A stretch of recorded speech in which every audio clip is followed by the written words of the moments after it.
सुप्रभात। आज सुबह की बड़ी खबर।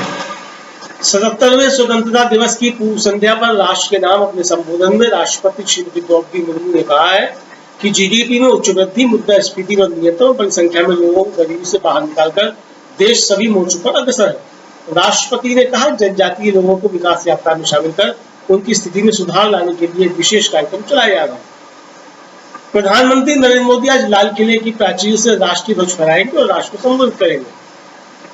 केंद्र सरकार ने भारतीय राष्ट्रीय सहकारी उपभोक्ता महासंघ और भारतीय राष्ट्रीय कृषि सहकारी विपणन महासंघ को आज से टमाटर 50 रुपए प्रति किलोग्राम के खुदरा मूल्य पर बेचने का निर्देश दिया है।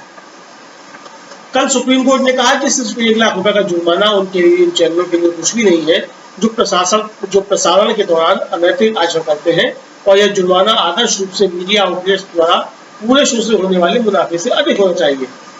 भारत के मुख्य न्यायाधीश जस्टिस डीवाई चंद्रचूड़ की अध्यक्षता वाली पीठ ने कहा कि 1 लाख रुपए का जुर्माना 2008 में तय किया गया था और तब से इसे संशोधित नहीं किया गया है। न्यायालय ने नियमों के ढांचे को मजबूत करने के सवाल पर national broadcasters and digital association, जो एक स्वतंत्र इलेक्ट्रॉनिक मीडिया निगरानी करता है, केंद्र सरकार और अन्य उत्तरदाताओं को नोटिस जारी किया। विभिन्न मीडिया रिपोर्ट्स के मुताबिक हिमाचल प्रदेश में कम से कम 35 लोगों की मौत हो गई है, जिनमें से 7 शिमला में एक मंदिर के मलबे के नीचे दब गए, क्योंकि राज्य में बारिश ने कहर बरपाया, जिससे भूस्खलन हुआ और प्रमुख सड़कें अवरुद्ध हो गई और घर गिर गए। विश्व स्वास्थ्य संगठन WHO प्रथम पारंपरिक औषधि वैश्विक शिखर सम्मेलन आगामी 17 और 18 अगस्त 2023 को गुजरात प्रदेश के गांधीनगर शहर में आयोजित कर रहा है।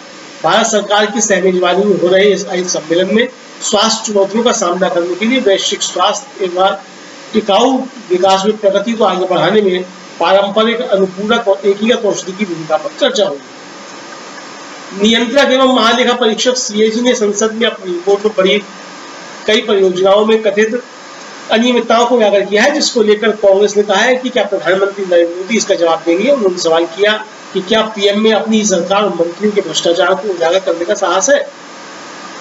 बिहार में सत्तारूढ़ जनता यूनाइटेड ने सोमवार को कहा कि स्वतंत्रता दिवस के अवसर पर लाल किले से नरेंद्र मोदी का संबोधन प्रधानमंत्री के रूप में उनका आखिरी भाषण होगा।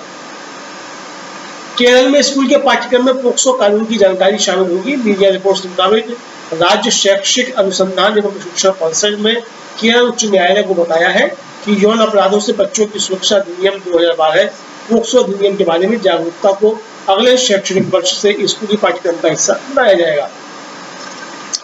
नाइजर की जुंटा, जिसने जुलाई में तख्ता पलट के बाद सत्ता पर कब्जा कर लिया था, ने अपदस्थ राष्ट्रपति मोहम्मद बजौन पर राष्ट्रद्रोह का मुकदमा चलाने की कसम खाई है और देश में प्रतिबंध लगाने के लिए पश्चिमी अफ्रीकी नेताओं की आलोचना की।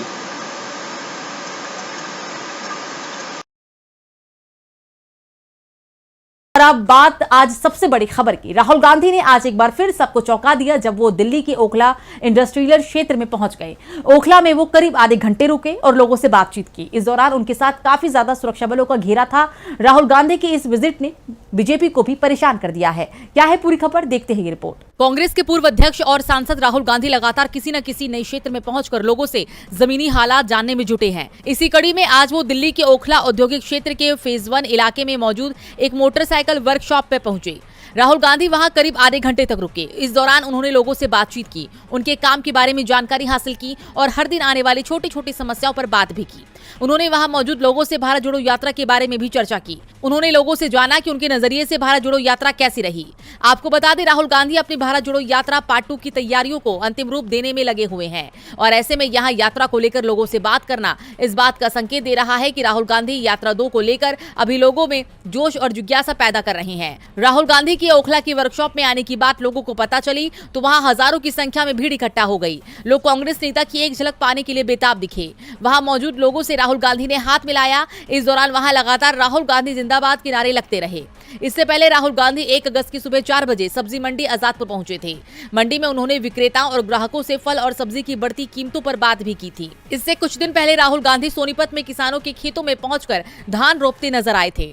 राहुल ने किसानों के साथ वक्त बिताया था और उनसे उनकी मूल समस्याएं भी जानी थी। इसके अलावा वो कुछ दिन पहले दिल्ली के करोल बाग के एक बाइक रिपेयरिंग मार्केट में पहुंचे थे, जहां उन्होंने कार मैकेनिकों की समस्या जानी थी। आपको बता दें, राहुल गांधी आज ही वायनाड के दौरे से लौटे हैं, जिसके बाद वो सीधे एक बार फिर लोगों के बीच में नजर आए। राहुल की यही सक्रियता बीजेपी की मुश्किलें बढ़ा रही है। राहुल की अचानक इस तरह आम लोगों से मिलने से बीजेपी परेशान हो रही है। परेशानी में मोदी सरकार भी दिखाई दे रही है, क्योंकि केंद्र सरकार के एक ड्रीम प्रोजेक्ट पर कई राज्यों की सरकारों ने हरी झंडी दिखाने से साफ इनकार कर दिया है। तो क्या है पूरा मामला, देखिए रिपोर्ट। उच्च शिक्षा के क्षेत्र में मोदी सरकार नई शिक्षा नीति लाई है। केंद्र सरकार प्रधानमंत्री उच्चतर शिक्षा अभियान PMUSHA लागू करने की कोशिश में जुटी है, लेकिन ये योजना मुश्किल में दिख रही है। बीजेपी विरोधी दलों के शासित राज्य केरल, तमिलनाडु, पश्चिम बंगाल सहित 14 राज्यों और केंद्र शासित प्रदेशों ने नई शिक्षा नीति को मंजूरी नहीं दी है। गैर NDA शासित राज्यों के अधिकारियों ने MOU के बारे में चिंता जताई है और कहा है कि प्रधानमंत्री उच्चतर शिक्षा अभियान बजट का 40% राज्यों को खर्च करना है। नई शिक्षा नीति में सुधारों के लिए राज्यों को कोई अतिरिक्त धन नहीं दिया गया है।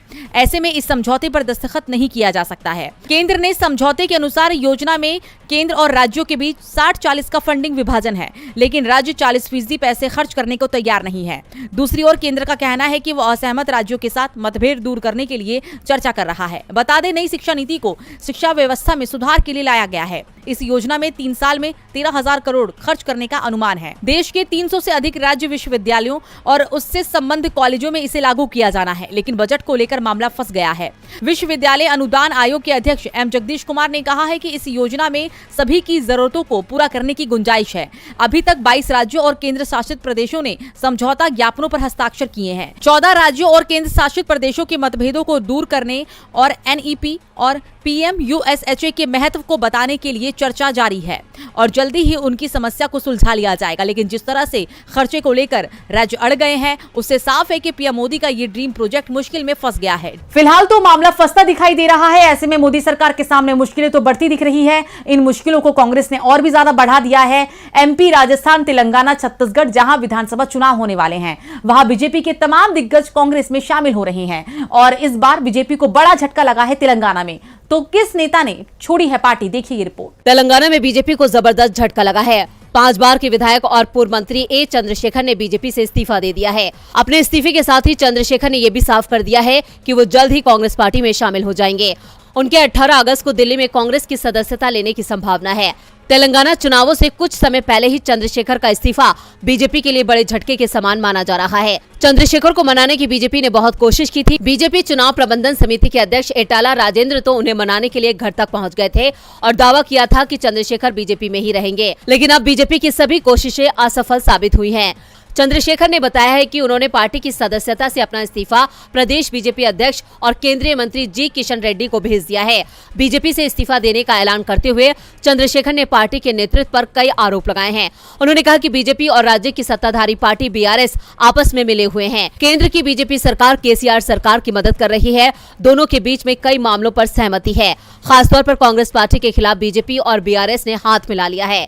KCR की सरकार राज्य के लोगों के साथ अन्याय कर रही है और बीजेपी सब कुछ देखते हुए शांत है। चंद्रशेखर 1985 से 2009 तक विकाराबाद से 5 बार विधायक रहे। उन्होंने दावा किया कि आने वाले वक्त में और भी कई नेता बीजेपी छोड़कर कांग्रेस में शामिल होंगे। लगातार नेता बीजेपी छोड़ रहे हैं। ये तस्वीर 1 साल पहले पूरी तरह से अलग दिख रही है। पहले नेता बीजेपी में शामिल होते थे, अब छोड़ते दिख रहे हैं। वैसे पिछले साल की तुलना में तस्वीर अडानी ग्रुप की भी बिगड़ती हुई दिख रही है। कई मामले में जांच चल रही है। हिंडनबर्ग रिपोर्ट को लेकर तो सुप्रीम कोर्ट ने ही एक जांच कमेटी बना दी थी, जिसे 14 अगस्त को अपनी रिपोर्ट भी पेश करनी थी। तो क्या हुआ कोर्ट में, देखिए ये रिपोर्ट। सेबी ने सुप्रीम कोर्ट से अडानी ग्रुप और अमेरिकी short selling firm Hindenburg research के केस को लेकर 15 दिन का और वक्त मांगा है। सेबी ने सुप्रीम कोर्ट से कहा कि कुछ दलालों की जांच करने के लिए ये वक्त चाहिए। इनकी जांच के बाद सेबी ने कंप्लीट रिपोर्ट सौंपने की भी बात कही है। सेबी ने फाइलिंग में कहा है कि जांच सस्टेनेबल तरीके से की जा रही है। सेबी अडानी ग्रुप पर लगाए गए आरोपों की जांच के लिए विदेशी संस्थाओं से जानकारी भी जुटा रहा है। सेबी ने कहा कि वो एजेंसियों से भी संपर्क कर रहा है। आरोपों की जांच तेजी से चल रही है। इन सभी जानकारियों का मूल्यांकन करने के बाद रिपोर्ट सौंपी जाएगी। गौतम अडानी की कंपनी पर लगाए गए आरोपों की जांच में 24 मामलों में से सेबी ने 27 की जांच कर ली है और बाकी 7 मामले में से 4 मामलों में जांच लगभग पूरी हो चुकी है और इस मामले में तैयार की गई रिपोर्ट अधिकारी के अपूर्व और जांच करने की प्रक्रिया में है। तो वहीं 2 अन्य मामलों में सेबी की जांच अंतिम चरण में है, जबकि दूसरे मामले में अंतरिम रिपोर्ट तैयार की जा रही है। गौरतलब है कि 24 जनवरी 2023 को अमेरिकी short selling firm Hindenburg research ने अडानी ग्रुप पर एक विस्तृत रिपोर्ट रिपोर्ट पेश की थी। इसमें अडानी ग्रुप पर कई बड़े आरोप लगाए गए थे और कहा गया था कि अडानी ने शेयरों के साथ हेरफेर किया है। इसके अलावा लेन-देन को लेकर भी आरोप लगाए गए थे। इन आरोपों के बाद अडानी ग्रुप का मार्केट कैप $100 अरब से ज्यादा गिर गया। ग्रुप के कंपनियों के शेयर भी तेजी से गिरे। इतना ही नहीं, गौतम अडानी दुनिया के अमीरों की लिस्ट में नंबर 2 से 36वें नंबर पर चले गए थे। सेबी ने 15 दिन और मांग लिए हैं और अब सेबी की जांच रिपोर्ट में क्या है, ये रिपोर्ट सामने आने पर ही साफ होगा। लेकिन बिहार की जाति जनगणना की तस्वीर जरूर साफ होती दिखाई दे रही है, क्योंकि यहाँ सुप्रीम कोर्ट ने जाति जनगणना पर रोक लगाने के आदेश को नहीं दिया है। बिहार में जातीय गणना पर सुप्रीम कोर्ट ने फिलहाल रोक लगाने के आदेश से इनकार कर दिया है। सुप्रीम कोर्ट ने मामले की सुनवाई टाल दी है और अब इस मामले की सुनवाई 18 अगस्त को होगी। आपको बता दें, याचिकाकर्ता ने सर्वे पर अंतिम रोक लगाने की मांग सुप्रीम कोर्ट में की थी, लेकिन सुप्रीम कोर्ट ने कहा कि बिना दोनों पक्षों की बात सुने हम कोई आदेश नहीं दे सकते हैं। इस मामले पर दाखिल की गई दूसरी याचिकाएं भी 18 अगस्त को लिस्टेड है, इसलिए सभी को एक साथ सुनेंगे। दरअसल पटना हाईकोर्ट ने बिहार सरकार को राहत देते हुए राज्य में जाति गणना कराने को मंजूरी दी थी। हाईकोर्ट ने 1 अगस्त को फैसला सुनाते हुए बिहार सरकार की जातिगत जनगणना को सही ठहराया था। साथ ही जातीय गणना के खिलाफ दायर सभी याचिकाओं को खारिज कर दिया था, जिसके बाद सुप्रीम कोर्ट में एनजीओ एक सोच एक प्रयास की ओर से पटना हाईकोर्ट के फैसले को चुनौती दी गई है। इसी फैसले के खिलाफ सुप्रीम कोर्ट में अर्जी लगाई गई, जिस पर अब 18 अगस्त को सुनवाई होगी।